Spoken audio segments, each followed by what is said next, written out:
Assalamualaikum warahmatullahi wabarakatuh. Alhamdulillah, puji syukur kita haturkan kehadirat Allah Subhanahu wa Ta'ala. Nikmat yang begitu banyak, baik yang kita minta ataupun yang tidak kita minta, untuk mencukupi apa yang kita butuhkan. Beliaulah zat yang patut disembah dan satu-satunya zat yang paling utama sesembahan untuk umat manusia. Shalawat dan salam kita hadirkan kehadiran junjungan kita Nabi Muhammad Shallallahu Alaihi Wasallam, manusia agung, manusia pilihan, Rasul yang diutus untuk kemuliaan, kedamaian, kesejahteraan umat manusia.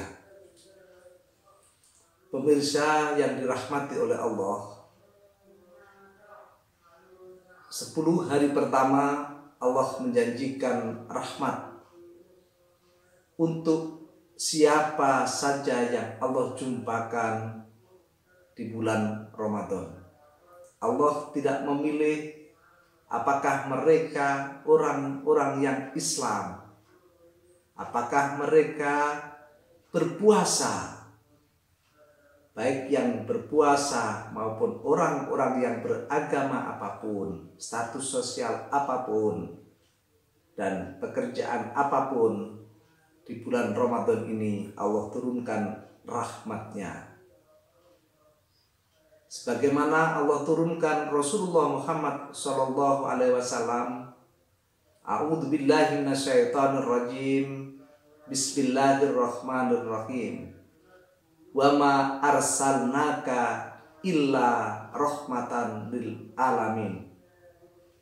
Dan tidak, sekali-kali tidak, aku, kata Allah, mengutus engkau Muhammad Rasulullah untuk memberikan kerahmatan bagi alam semesta. Sebagaimana kita ketahui, Rasulullah Shallallahu Alaihi Wasallam datang ketika manusia hanya menurutkan hawa nafsunya, ketika manusia mementingkan dirinya masing-masing, ketika manusia mengutamakan otot dan kekuatannya untuk memaksa orang lain patuh, ketika seseorang memiliki kekuasaan untuk menjadikan orang lain hormat, atau dalam bahasa yang sering disebutkan adalah masa jahiliyah, masa kebodohan, masa di mana orang-orang tidak dididik dengan pengetahuan, tetapi justru dididik dengan kekerasan.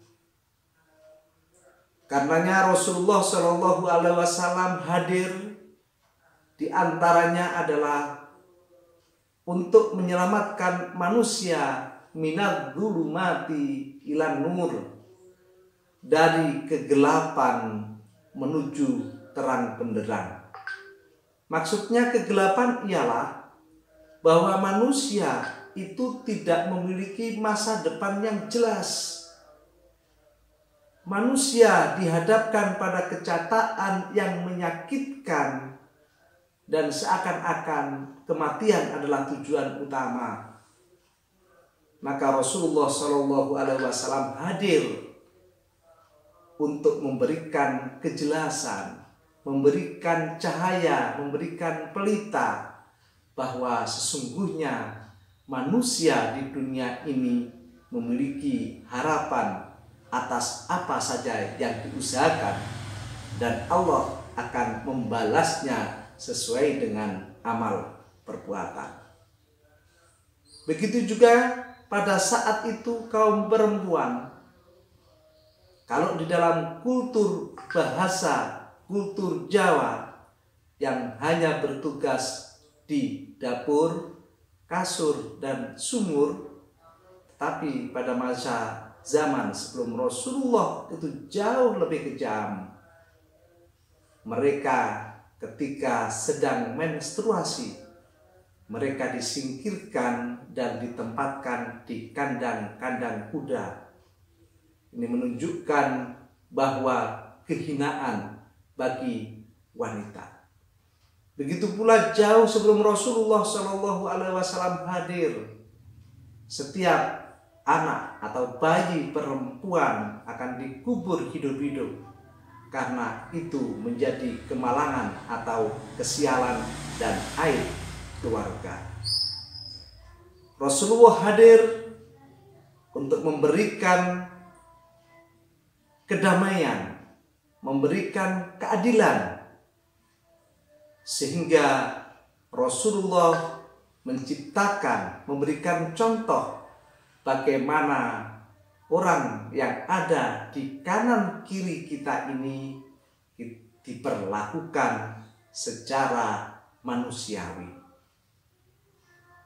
Rasulullah mengingatkan bahwa seseorang itu mempunyai derajat tinggi, seseorang itu mulia, bukan karena hartanya saja, bukan karena pangkatnya saja, tetapi yang paling utama adalah inna akramakum indallahi atqakum. Kata Allah, sesungguhnya orang yang paling mulia, sesungguhnya orang yang dimuliakan oleh Allah adalah orang yang paling bertakwa. Orang yang mulia di sisi Allah adalah mereka yang selalu patuh dan tunduk terhadap aturan-aturan yang ditetapkannya.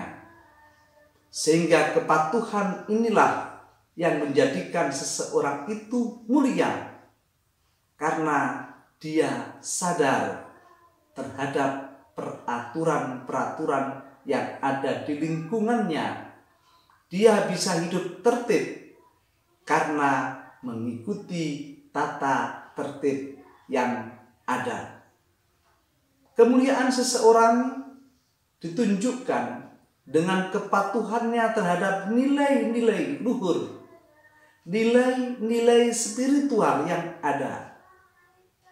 Ia kerjakan dengan sukacita, ia laksanakan dengan gembira, karena meyakini bahwa apa yang diperintahkan oleh Allah Subhanahu wa Ta'ala sebagai bentuk takwa itu pasti memiliki manfaat utamanya bagi yang melakukannya.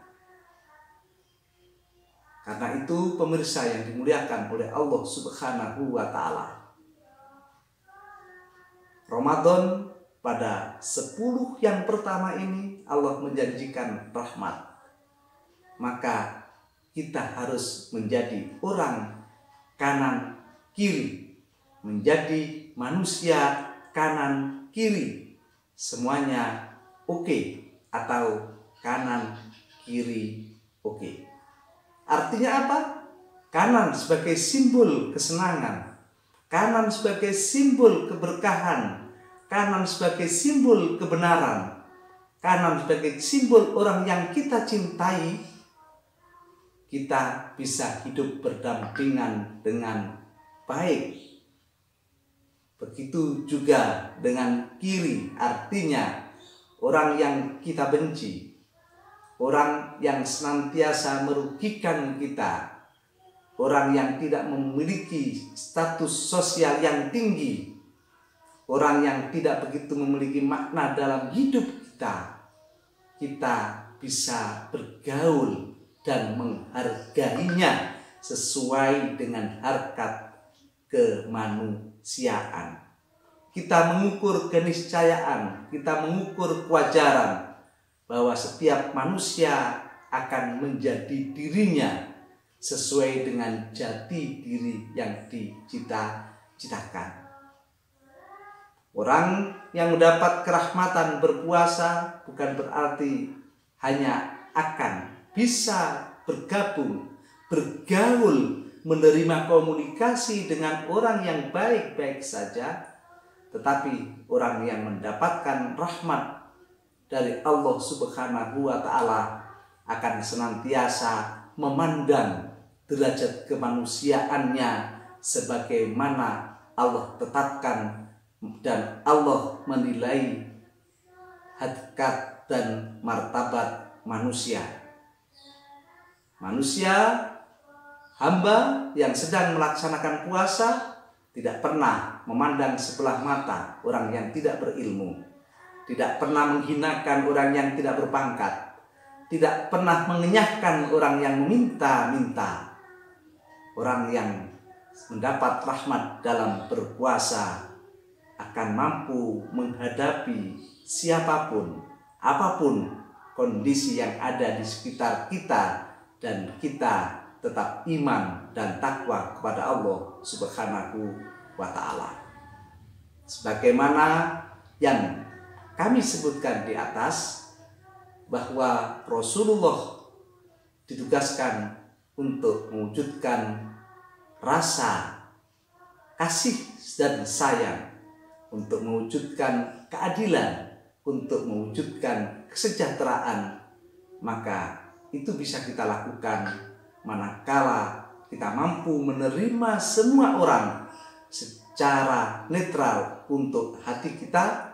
Kita bisa menerima semua keadaan dengan mensyukurinya, karena yakin Allah akan menghadirkan teman-teman kita untuk menguatkan iman kita, untuk menguatkan ekonomi kita, untuk menguatkan jiwa kita, agar kita tumbuh menjadi orang-orang yang baik.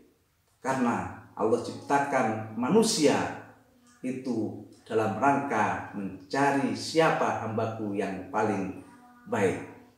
Semoga Allah Subhanahu wa Ta'ala memberikan athar, memberikan bekas pada puluhan pertama, 10 hari pertama Ramadan ini dengan rahmatnya, sehingga hati kita akan menjadi bening dan pantulannya bisa kita buat bercermin.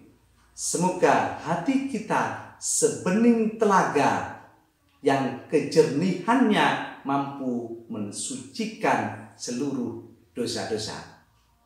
Semoga puasa kita akan menjadi perisai bagi diri kita, dan Allah Subhanahu wa Ta'ala yang akan membalas semuanya. Barakallahu fikum. Assalamualaikum warahmatullahi wabarakatuh.